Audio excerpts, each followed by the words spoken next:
Kimisi 10, kimisi 20 manat ödədiyini iddia edir. Özü də ayda 2 dəfə.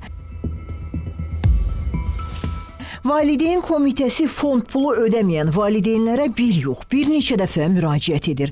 Sosial platformalarda yayılan səs yazılarında Bakının Xətai rayonundakı 254 saylı orta məktəbin 6-cı sinif şagirdlərindən birinin valideyn komitəsinin rəhbəri nəinki pulu, hətta pulun çekini də tələb edir.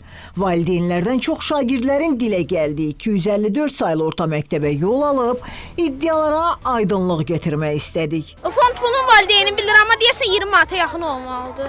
20-yə yaxın. Hər ay yoxsa 2 həftədən bir? Hər ay. Bəs verməyəndə?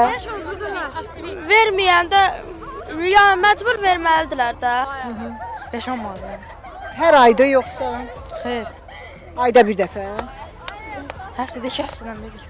Mən verirəm. Sən verirsən, nə qədər? Baxır da fond puluna. Məsələn 5, 10. Sinifdə 10 manat verirdi valideynlərimiz, amma hələ indi verməmişik. Bizim sinifdə 10 manat, 5-10 manat arası verirlər. 5 manat da var, 10 manat. Bəli. O da çox adam verir ya vermir. Üzünün görünməsindən narahat olan 254 saylı məktəbin bəzi valideynləri fond pulu ənənəsinin illərdir davam etdiyini də dedilər. Aralarında əgər ekranda görünsək uşaqları məktəbdə digər şagirdlərin yanında pərt edirlər deyənlər də oldu. Bəziləri isə valideyn komitəsinə pul vermədiyini, övladının bütün xərclərini özü qarşıladığını dilə getirdi. Fond pulu verməyən baba və nənələrlə də rastlaşdıq. Məsələn, məktəb başlayandan bir uşağa geyim xarici nə qədər xərciniz çıxır? Olur bir 350-400 çıxır.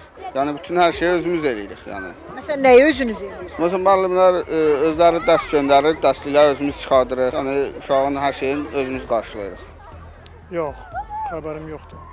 Bilavasitə mən ünsiyyət oluram məktəbinə, yəni elə bir sual yox, olmuyor. Yəni nə?